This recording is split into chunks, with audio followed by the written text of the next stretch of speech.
Everyone thinks their mother-in-law is just a little difficult, like difficult in a manageable way. The kind you can survive with enough coffee and 3 deep breaths. But what happens when one complaint turns into a full-blown family war Avengers Civil War level? Someone announces a DNA test result right in the middle of Thanksgiving dinner, next to a turkey that hasn't even been carved yet. Someone else calls the police because her son didn't reply to a text for 20 minutes. And then there's the one who sold the couple's furniture while they were out of town. These aren't small disagreements. These are complaints that nearly destroyed marriages. By the end of this video, you might find yourself asking, where do you draw the line? Story 1. Announcing the DNA results at Thanksgiving dinner. She looked at her newborn grandchild, squinted like a crime scene investigator, and concluded, "He doesn't look like my son."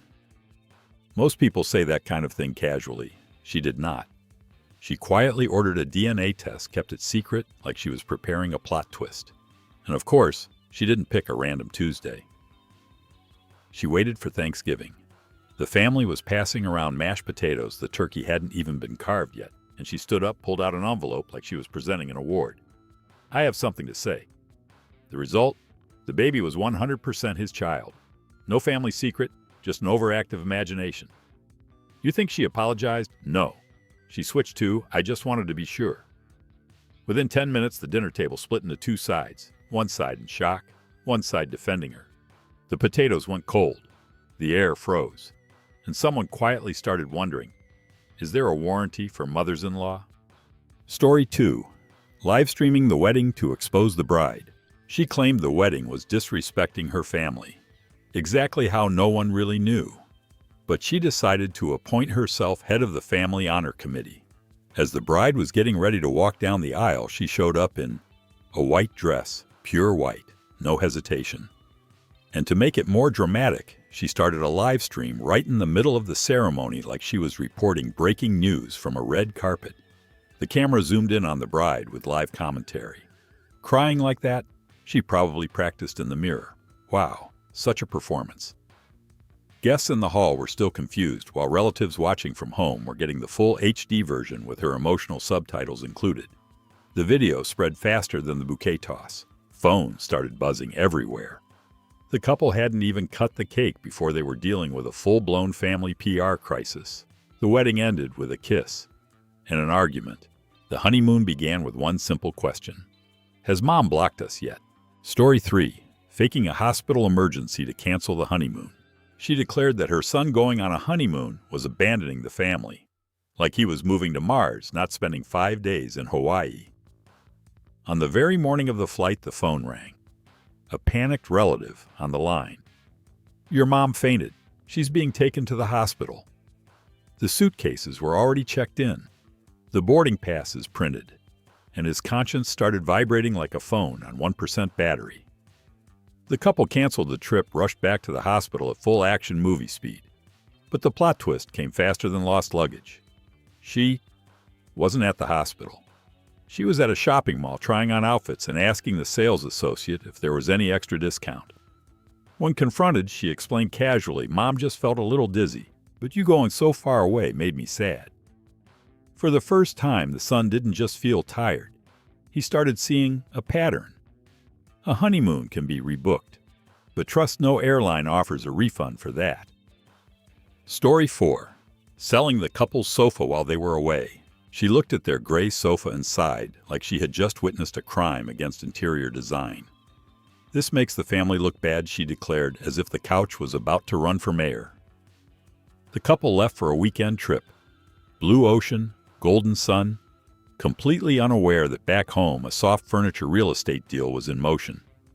She quietly took photos, posted it on Facebook Marketplace with full confidence like new sofa. Must sell fast. A few hours later, the doorbell rang. Neighbors watched 2 strangers carry the couch out of the house with impressive professionalism. Meanwhile, the homeowners were on the beach posting "Life is good." When they returned, they walked into the living room and found an accidental minimalist aesthetic. She explained calmly, "Mom was just helping you upgrade the family image."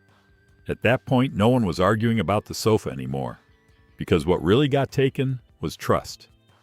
Story 5. Transferring the grandchild to a new school without permission, she announced that the child's current school was teaching dangerous ideas. How dangerous, no one really knew. But the way she said it, you'd think third grade was secretly training supervillains. While the parents were still debating dinner plans, she quietly applied to a different school, filled out the forms, signed the papers, sent the emails. More efficient than the admissions office itself. The plot twist arrived in the form of a congratulatory email: your child has been accepted for the upcoming school year. The parents stared at each other like they had just won the lottery, without buying a ticket. When confronted, she stayed perfectly calm. "I just want what's best for my grandchild." A sentence so familiar it sounds like holiday movie background music. The argument didn't last one dinner. It lasted months. Parent-teacher meetings turned into emergency summits. At that point, the question wasn't which school was better. It was who exactly is the parent here. Story 6. Emailing her son's boss. She decided her daughter-in-law was the reason her son's performance was in free fall. Not deadlines, not workplace pressure, but marriage. And instead of talking to him directly, she chose the modern route, a company email. A long one, heartfelt, explaining that if her son were less distracted at home, he would surely get promoted. A few days later, the boss called him into a private meeting, not for a raise, but to gently ask, "Is your mom okay?" He sat there, equal parts embarrassed and exhausted, trying to explain that he was an adult fully capable of managing his own personal life. At home, his wife read the email and entered a dangerous silence. The kind of silence where even a mosquito buzzing sounds like horror movie background music. At that point, this wasn't about work anymore. It was about boundaries. And clearly someone had just hit reply all on the marriage. Story 7. Replacing the entire nursery overnight. She looked at the baby's room and declared, "This is too chaotic." And by chaotic, she meant pastel walls and stuffed animals that didn't match her personal Pantone chart.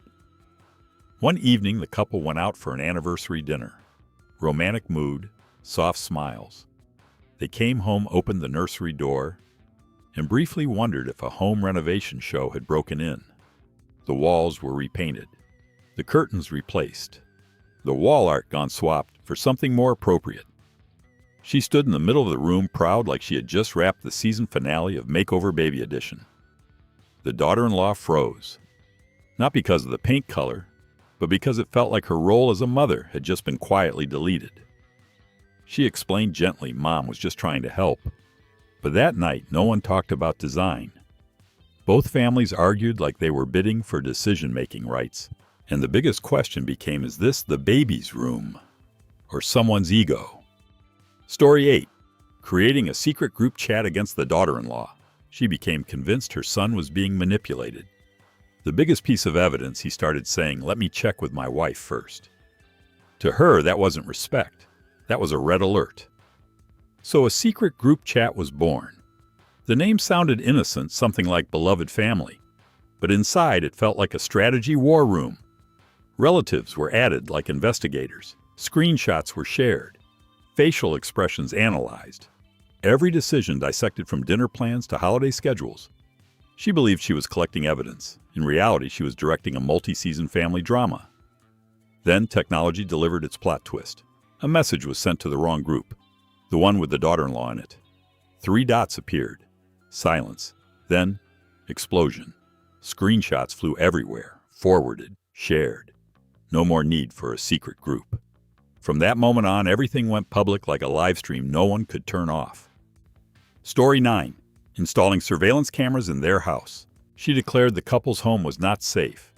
No break-ins, no strange noises, just her intuition, and an emergency key. One day they came home from work. Everything looked normal.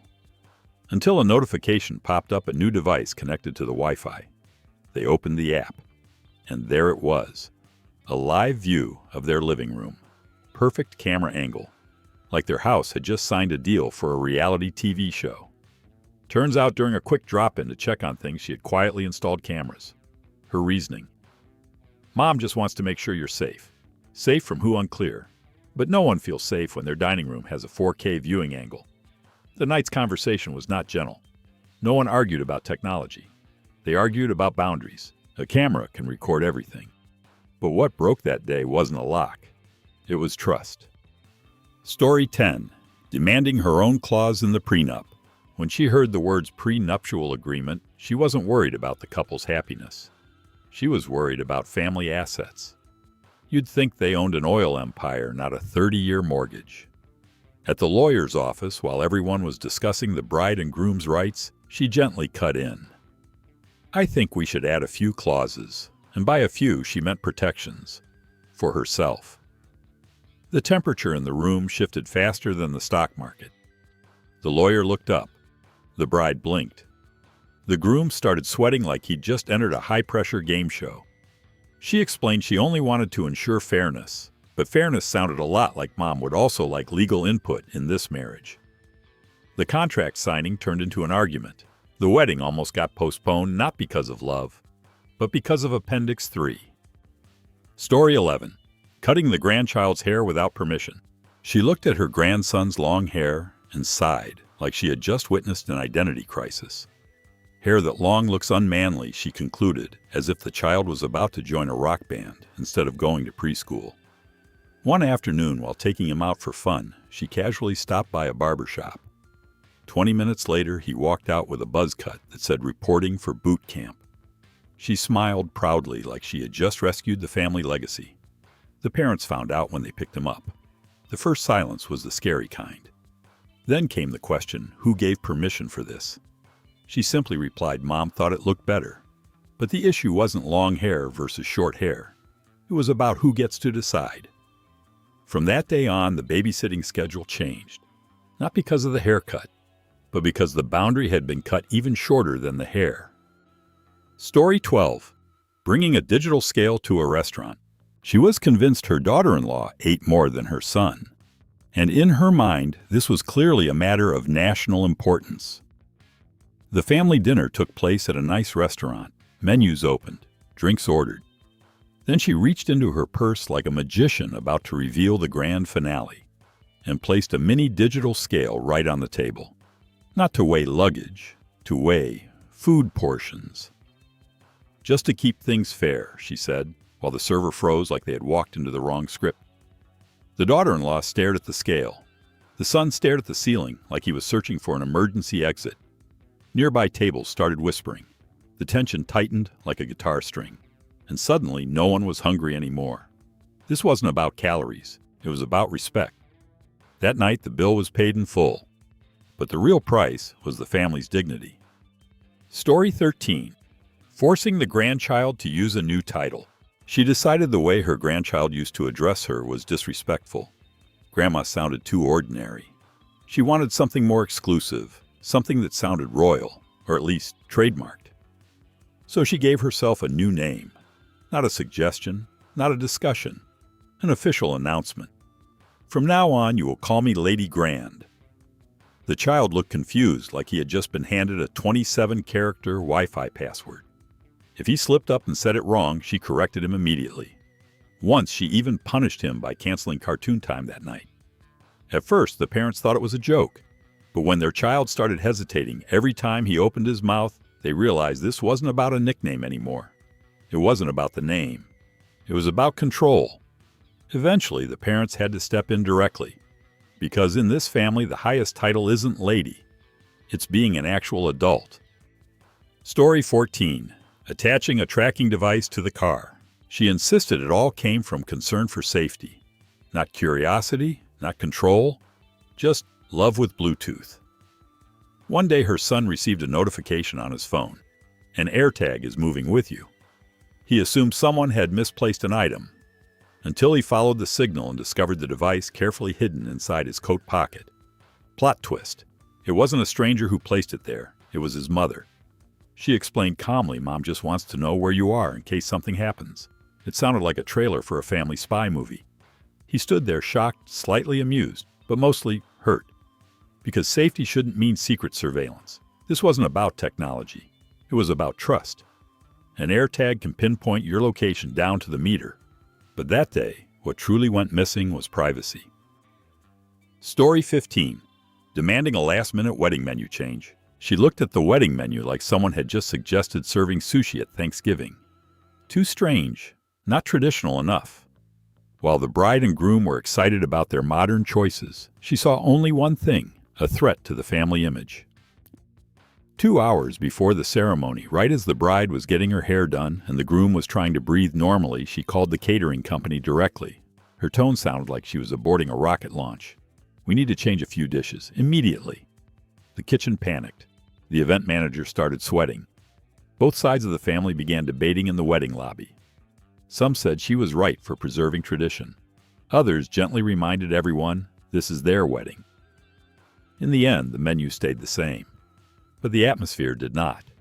Because at a wedding reception, the easiest thing to choke on isn't an unfamiliar dish. It's an opinion served right before showtime. Story 16. Donating half the bookshelf without asking.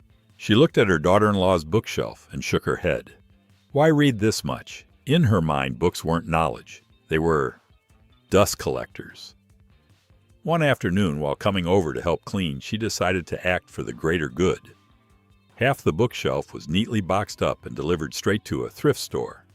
She even felt proud, like she had just done a community service project. The daughter-in-law came home from work and stared at the half-empty shelves like a storm had passed through. Dog-eared pages, handwritten notes, a collection built over years gone. When asked, she replied casually, "Mom thought you didn't need that many. The house looks cleaner now." But this wasn't about paper and ink. It was about who decides what has value. Books can be repurchased, but the feeling of being erased from your own home, no bookstore carries that. Story 17. Calling the police after 5 minutes without a text reply. Her son didn't respond to a text for 5 minutes. For most people, that means showering, driving, or simply living their own life. For her, that was a full-blown action movie emergency. After the third unanswered message, she concluded, something happened. And instead of waiting a little longer, she called the police and requested a wellness check.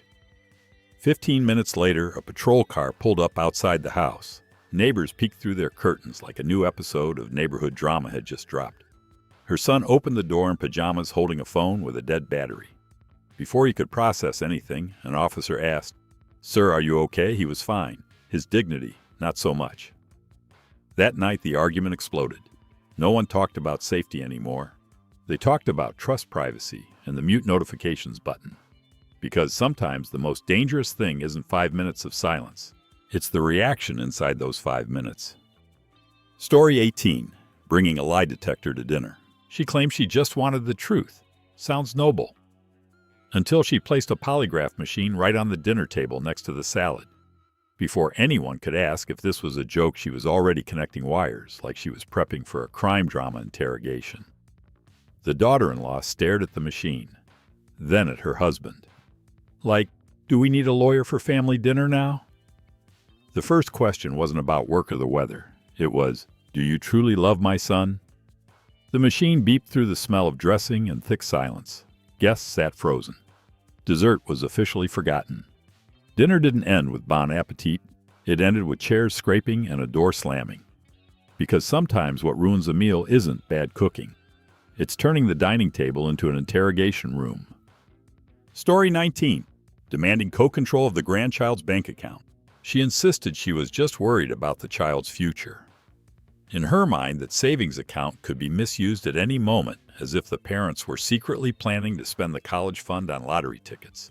A family meeting was called, not for dinner, for banking paperwork. She arrived prepared, forms in hand, requesting to be added as a co-manager of the account, just to be safe.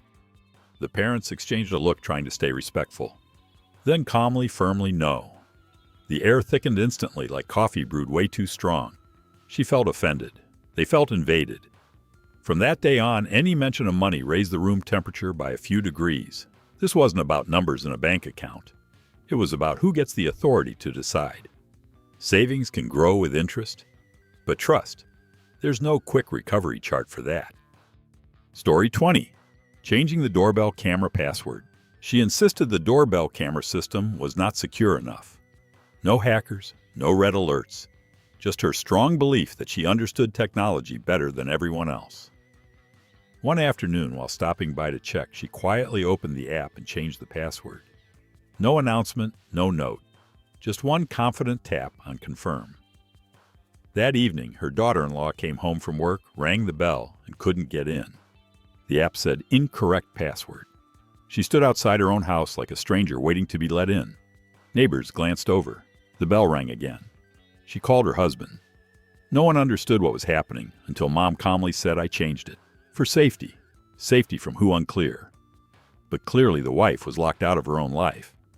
The argument erupted right there on the doorstep. The camera recorded everything.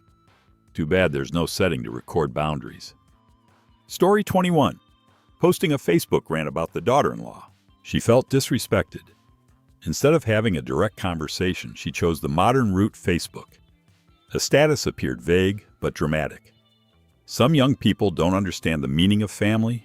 No names, no direct accusations, but enough detail that everyone knew exactly who she meant. Small problem. She meant to post it to close friends. Instead, she tagged the entire family, including the daughter-in-law. Within minutes, the comments started rolling in. Aunts and uncles asking questions, old classmates reacting with sad emojis. Someone even sent a private message, "Is everything okay?" The daughter-in-law read it and instantly became wide awake, no coffee required. The drama was no longer contained in the living room. It went public, online, where everyone is an audience and no one really stays neutral. This wasn't about a status update.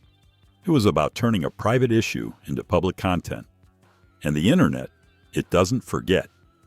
Story 22.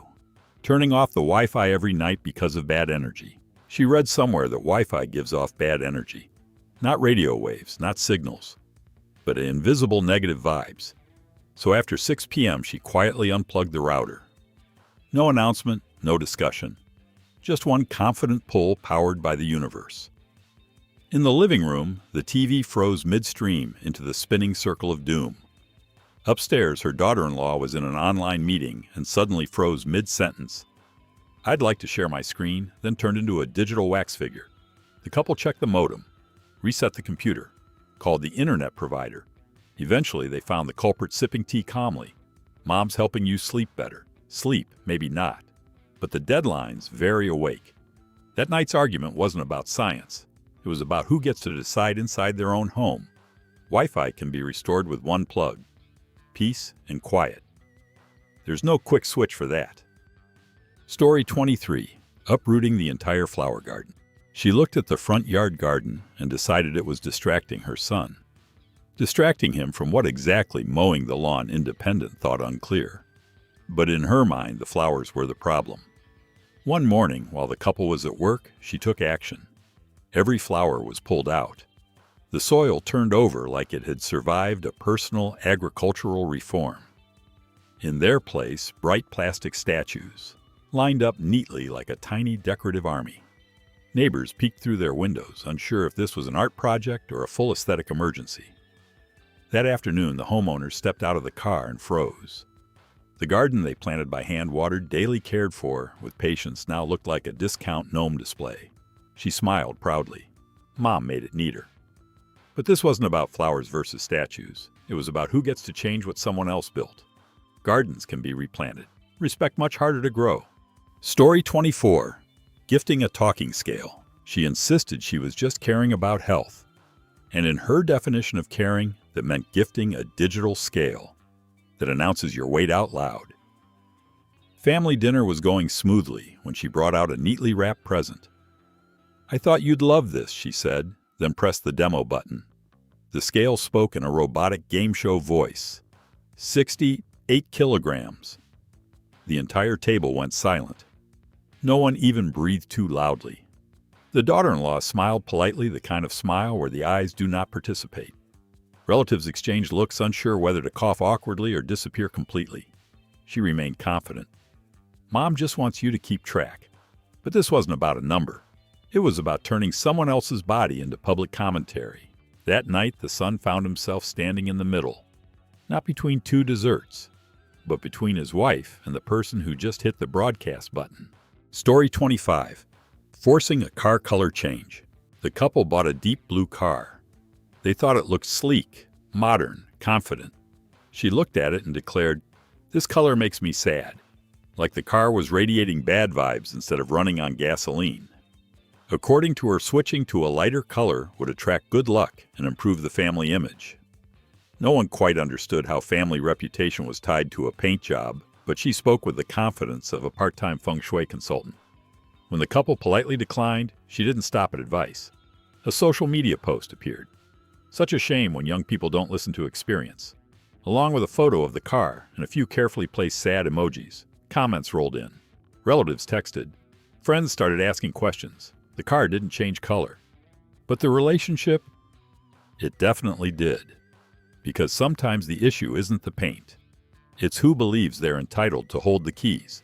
Story 26. Replacing the entire family photo wall. She walked into the house and examined the photo wall like a judge at a beauty pageant. These pictures aren't balanced, she concluded.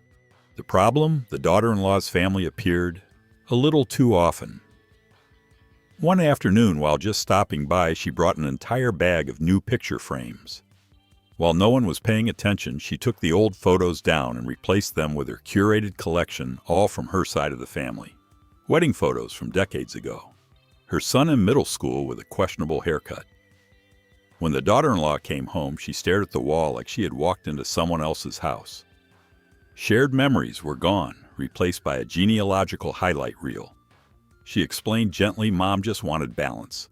But balance shouldn't mean erasing the other half.